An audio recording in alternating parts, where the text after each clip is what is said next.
শুরু হচ্ছে রেডিও তেহরানের বাংলা সংবাদ। শুরুতেই সংবাদ শিরোনাম।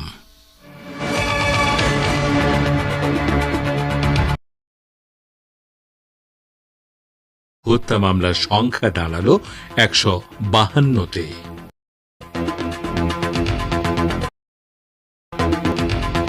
এবং ভারতের মণিপুর অশান্ত 3 জেলায় কারফিউ জারি, ইন্টারনেট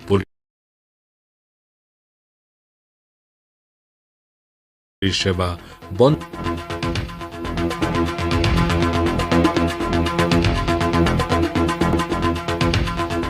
আসসালামু আলাইকুম। এতক্ষণ গুরুত্বপূর্ণ সংবাদ শিরোনাম শুনলেন। এবারে বিস্তারিত বিশ্ব সংবাদে আপনাদের আমন্ত্রণ জানাচ্ছি আমি গাজী আব্দুর রশিদ। ইরানের নৌবাহিনীর কমান্ডার রিয়ার অ্যাডমিরাল শাহরাম ইরানি বলেছেন, সামরিক দিক দিয়ে তার দেশ এতটা শক্তিশালী অবস্থানে পৌঁছেছে যে তার পক্ষে যে কোনো ধরনের আগ্রাসন প্রতিহত করা সম্ভব।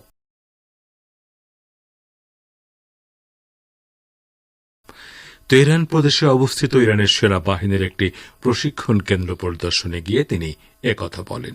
অ্যাডমিরাল ইরানি বলেন, বর্তমানে আমাদের শক্তি ও ইসলামী শাসন ব্যবস্থার সম্মান অন্য কোন সময়ের সঙ্গেই তুলনাযোগ্য নয়। তিনি বলেন,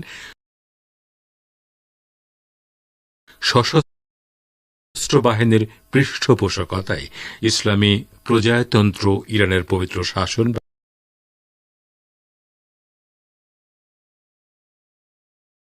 ব্যবস্থা এখন পারস্য উপসাগরের যে কোনো আঞ্চলিক বা বহিঃশক্তিকে প্রতিহত করতে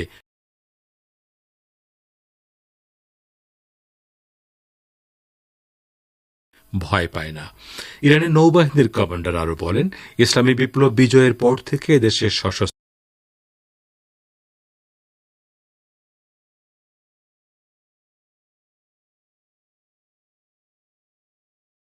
বাহিনী দেশের প্রতিটি প্রয়োজনে প্রতিটি ক্ষেত্রে চাহিদা প্রমাণ করছে। ইহুদিবাদী ইসরায়েল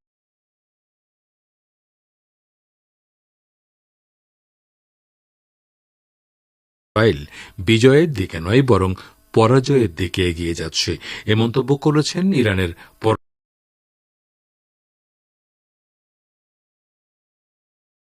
পররাষ্ট্র মন্ত্রণালয়ের মুখপাত্র নাসের কানানি। তিনি সোমবার তেহরানে সাংবাদিকদের সাপ্তাহিক ব্রিফিংয়ে আরও বলেন, ইহুদিবাদী সরকার ক্যান্সার সৃষ্টিকারী একটি টিউমার এবং এই অঞ্চলে সকল শত্রুতা ও বিদ্বেষের কেন্দ্রবিন্দু। তিনি বলেন, গাজা উপত্যকায় বসবাসরত ফিলিস্তিনি জনগণের উপর ইসরায়েলি অপরাধযোগ্য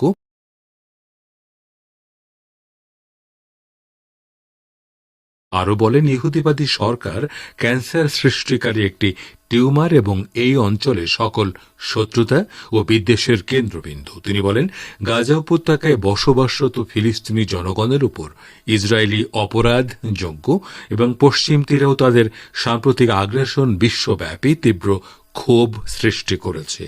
ফিলিস্তিনি জনগণের প্রতি ইরানের নৈতিক, মানবিক ও আইনি সমর্থন পুনর্ব্যক্ত করেন কানানি। ইরানের এই মুখপাত্র সিরিয়া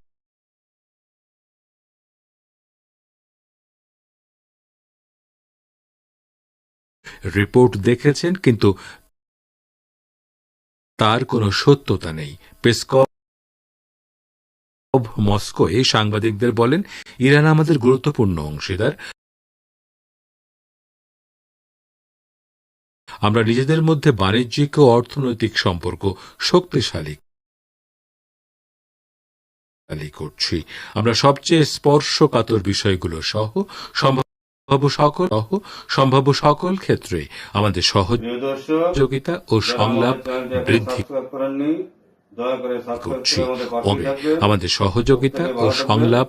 বৃদ্ধি করছি। অজ্ঞাত মার্কিন ও ইউরোপীয় কর্মকর্তাদের বরাত দিয়ে ওয়াল স্ট্রিট জার্নাল গত 6 সেপ্টেম্বর খবর দেয়, ইরান রাশিয়ার কাছে স্বল্প পাল্লার ক্ষেপণাস্ত্র পাঠিয়েছে। অন্যদিকে নিজস্ব সূত্রের বরাত দিয়ে সিএনএনও রোববার একই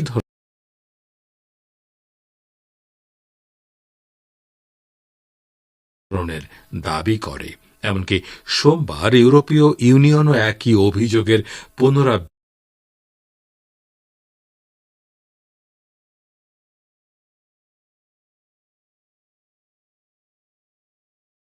অভিযোগের পুনরাবৃত্তি করে দাবি করে তাদের কাছে এমন নির্ভরযোগ্য তথ্য রয়েছে যে রাশিয়ার আহ্বান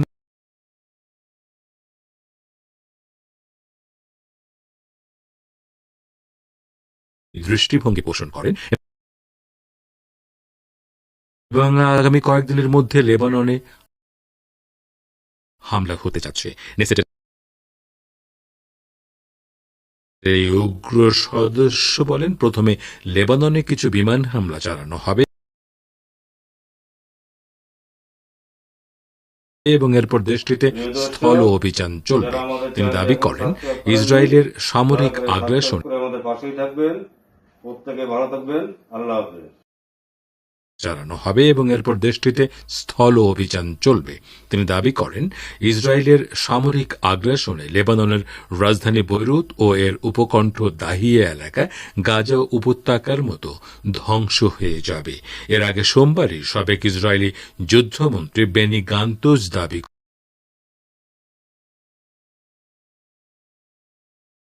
করেন, তেল আবিবকে গাজা উপত্যকা থেকে দৃষ্টি সরিয়ে লেবানন সীমান্তে হিজবুল্লাহ দিকে মনোযোগী হতে হবে। গান্তজ বলেন, মডেল কলেজের ছাত্র ফারহান ফাইয়াজ হত্যার ঘটনায় শেখ হাসিনা সহ ৫৪ জনের বিরুদ্ধে গণহত্যার অভিযোগ দায়ের করা হয়েছে। আজ ফারহানের বাবা শহীদুল ইসলাম ভূঁইয়া আন্তর্জাতিক অপরাধ ট্রাইব্যুনালে তদন্ত সংস্থায় এ অভিযোগ দাখিল করেন। মামলার অন্য আসামিরা হলেন ওবায়দুল কাদের, আনিসুল হক, ব্যারিস্টার ফজলেনুর তাপস, জাহাঙ্গীর কবির নানক, শেখ ফজল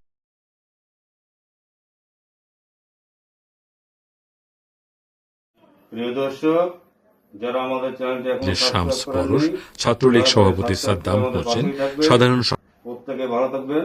আল্লাহ হাফেজ।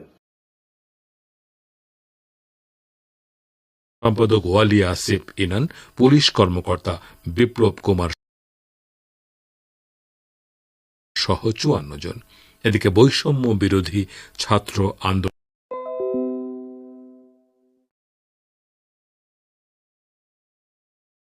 চলাকালে গত ৪ আগস্ট রাজধানীর যাত্রাবাড়ি এলাকায় হত্যার ঘটনায় শেখ হাসিনা সহ ৫৪ জন করা হয়েছে। আজ ফারহানের বাবা শহীদুল ইসলাম ভূঁইয়া আন্তর্জাতিক অপরাধ ট্রাইব্যুনালে তদন্ত সংস্থায় এ অভিযোগ দাখিল করেন। মামলার অন্য আসামিরা হলেন ওবায়দুল কাদের, আনিসুল হক, ব্যারিস্টার ফজলেনুর তাপস, জাহাঙ্গীর কবির নানক, শেখ ফজলে শামস পরশ, ছাত্রলীগ সভাপতি সাদ্দাম হোসেন, সাধারণ সম্পাদক ওয়ালি আসিফ ইনান, পুলিশ কর্মকর্তা বিপ্লব কুমার সহ ৫৪ জন। এদিকে বৈষম্য বিরোধী ছাত্র আন্দোলন চলাকালে গত ৪ আগস্ট রাজধানীর যাত্রাবাড়ি এলাকায় শ্রমিক দলের কর্মী রিয়াজুল তালুকদার গুলিতে নিহত হওয়ার প্রাণ হারিয়েছেন আর ঘর ছাড়তে বাধ্য হয়েছেন কয়েক হাজার মানুষ। তো শ্রোতা বন্ধুরা, আপনারা বিশ্ব সংবাদ শুনছেন রেডিও তেহরান থেকে।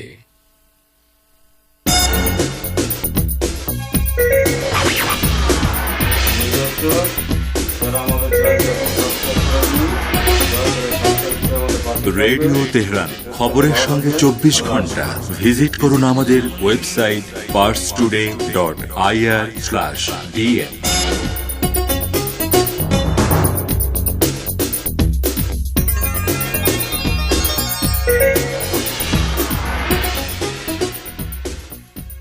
আবারও ফিরে এলাম বিশ্ব সংবাদে। আঞ্চলিক দেশগুলোর বিরুদ্ধে চালানো পাশবিকতার ভয়াবহ পরিণতির ব্যাপারে ইহুদিবাদী ইসরায়েলকে সতর্ক করে দিয়েছে রাশিয়া। সোমবার সিরিয়ার মধ্যাঞ্চলে ইসরায়েলি বিমান হামলায় ১ ডজনেরও বেশি মানুষের প্রাণহানির পর প্রতিক্রিয়া জানাতে গিয়ে এ হুঁশিয়ারি দিল সিরিয়ার পররাষ্ট্র মন্ত্রণালয়। সিরিয়ার হামা প্রদেশে সোমবার ইসরায়েলি বিমান হামলায় অন্তত 16 জন নিহত ও 36 জন আহত হয়, যাদের মধ্যে 6 জনের অবস্থা আশঙ্কাজনক।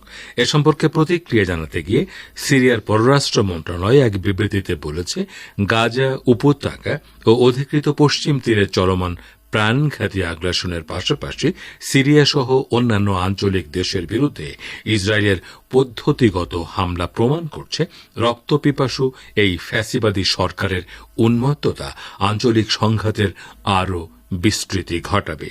ইসরায়েলের ভয়াবহ পাশবিকতার প্রতি আমেরিকা সহ অন্যান্য পশ্চিমা দেশ অকুণ্ঠ সমর্থন অব্যাহত রেখেছে জানিয়ে বিবৃতিতে বলা হয়, গাজা উপত্যকা সহ আঞ্চলিক দেশগুলোর বিরুদ্ধে ইসরায়েলের চলমান পাশবিকতার দায় পশ্চিমা দেশগুলোকে নিতে হবে। ইসরায়েলি আগ্রাসন মোকাবেলায় নিজের সার্বভৌমত্ব রক্ষা করার অধিকার সিরিয়া সংরক্ষণ করে বলেও দেশের পররাষ্ট্র মন্ত্রণালয়ের বিবৃতিতে উল্লেখ করা হয়। গাজা উপত্যকার নিরীহ জনগণের বিরুদ্ধে জাতিগত শুদ্ধি অভিযান বন্ধ করতে ইহুদিবাদী ইসরায়েলিকে বাধ্য করার জন্য আন্তর্জাতিক সমাজের প্রতি আহ্বান জানিয়েছে ফিলিস্তিনের ইসলামী প্রতিরোধ আন্দোলন হামাস। সংগঠনটি বলেছে, এই আগ্রাসনের ফলে ব্যাপক ধ্বংসযজ্ঞ ছাড়াও গাজার লাখ লাখ শিক্ষার্থীর লেখাপড়া ধ্বংস হয়ে যাচ্ছে। হামাস সোমবার এক বিবৃতিতে বলেছে, গাজার স্কুল শিক্ষার্থীরা দ্বিতীয় বছরের মতো লেখাপড়ার সুযোগ থেকে বঞ্চিত হচ্ছে। বিবৃতিতে বলা হয়, গাজার 6,30,000 শিক্ষার্থীর শিক্ষার অধিকার কেড়ে নেয়া সকল আন্তর্জাতিক আইনের সুস্পষ্ট লঙ্ঘন। এদিকে ফিলিস্তিন প্রতিরোধ আন্দোলনের মিশরীয় 2 তরুণ সমর্থক ইসরায়েলের সঙ্গে মিশর সীমান্তের কয়েকটি এলাকায় ইহুদিবাদ বিরোধী অভিযান চালিয়েছে। পাস্টুরে গাজা আল আন চ্যানেলের বরাত দিয়ে জানিয়েছে, ইসরায়েলের সঙ্গে মিশর সীমান্তের কয়েকটি এলাকায় ওই 2 মিশরীয় যুবকের অভিযানে বেশ কয়েকজন ইহুদি সেনা নিহত এবং বেশ কয়েকজন আহত হয়েছে। তো শ্রোতা বন্ধুরা, আমাদের নিউজ ডেস্কে এখনকার মতো এই ছিল সর্বশেষ খবর। এতক্ষণ আমাদের সাথে থাকার জন্য অনেক অনেক ধন্যবাদ।